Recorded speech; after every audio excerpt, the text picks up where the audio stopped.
start over.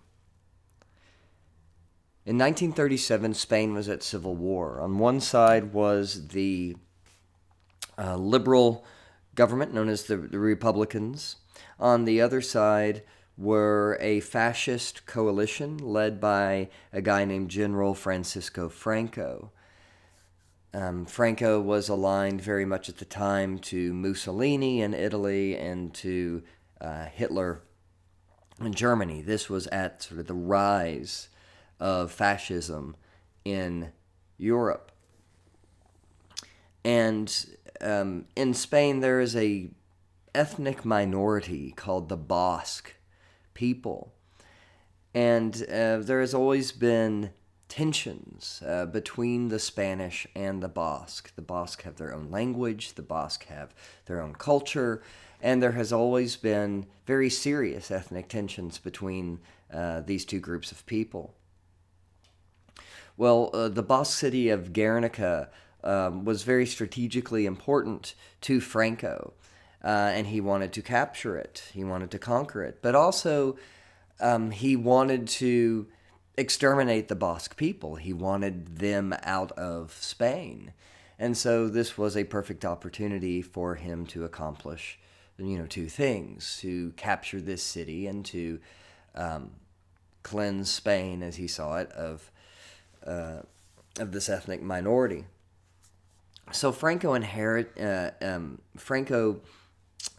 called in help from Hitler, and Hitler assembled his air force, the German Luftwaffe, the most powerful military machine in the world probably at that time, and wanted more or less to test out this new air force.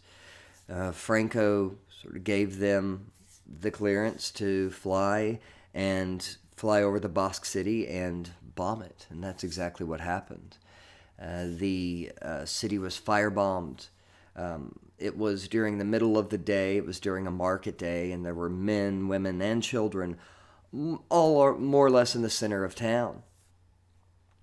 And this was a devastating attack. Somewhere around 1,000 people were killed in this attack, which lasted several hours.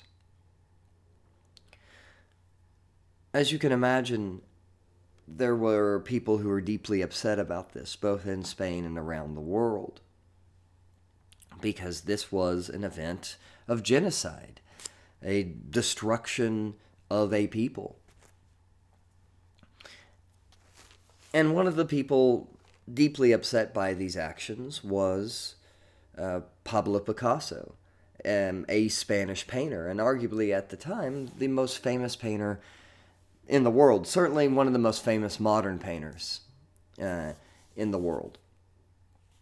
And Picasso was actually asked by his government to create a painting for the 1937 Paris World's Fair.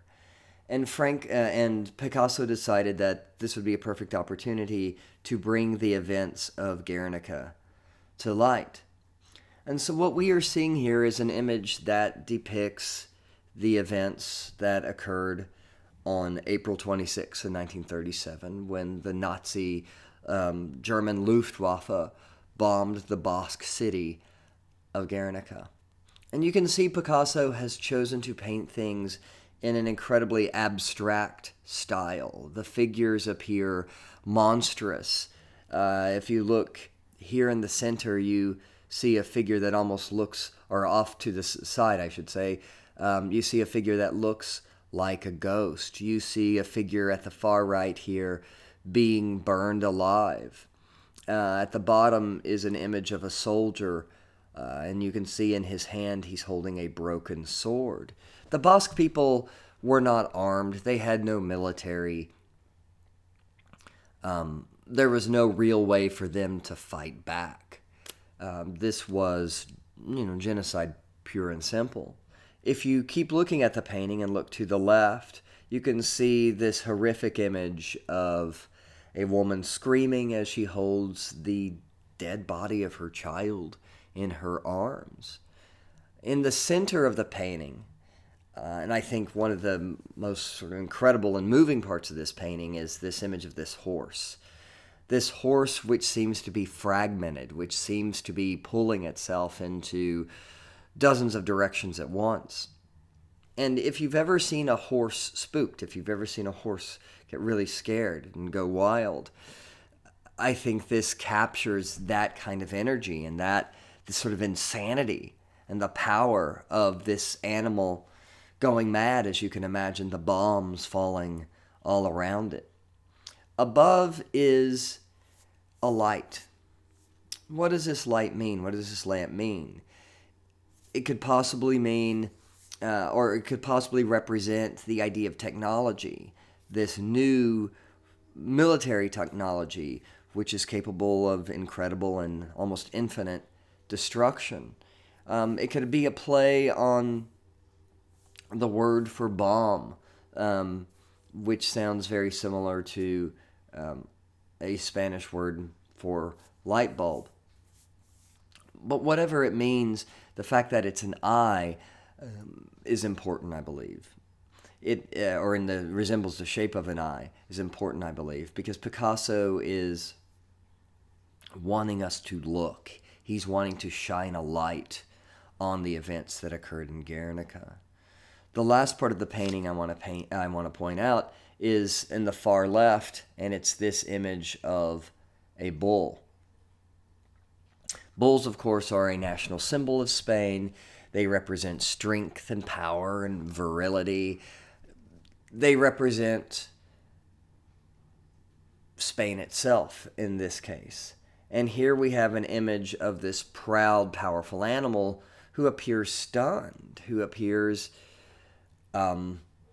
diminished, who appears frightened and incapable of fighting back. And this, of course, I believe is meant to represent Picasso's sadness at what has happened to his country and what has happened to Spain. Picasso, like he did with most of his major works, created drawings, preliminary drawings, dozens of them, hundreds of them, really, in preparation for a major work, and Guernica was no exception. I think two of the most fascinating images are the lower left and lower center image. Pardon me. The lower left I love because it is, this is Picasso's version of refrigerator art. This is drawn in the style of a child. Picasso, like a lot of his contemporary artists, was interested in children's art because he believed that children saw the world in a unique and a different way. And he taught himself to draw like a child, to sort of unlearn his years of training as an artist, and to depict the world as a child. In the lower center image, though, you see an image of a horse that is quite realistic. This rather fast but realistic sketch of this horse in motion. And you can see it falling down. And it's this rather sort of lovely, although at the same time rather terrifying image that Picasso has created. And what I love about both of these images is that these are both Picasso's. And of course, neither one of them really resembles anything, or especially the horse, but any part of Guernica. They are completely different styles. And yet, these are ideas he worked through on his way to creating this final work.